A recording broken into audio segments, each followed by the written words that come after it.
4 दिन का छोकरा साला हमें ही चूना लगा के चला गया। हाँ, और वो भी हमारे महफिल में, हमारे घर, हमारे अपनों के बीच में है। और हम कुछ भी ना कर सके।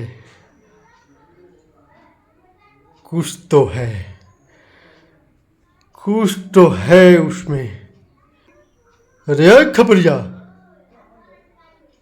उठा के ला हमारे हवेली में।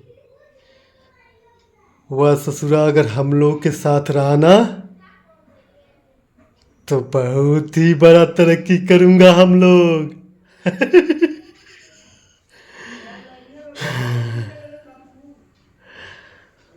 तुम लोगों से कुछ होने वाला नहीं।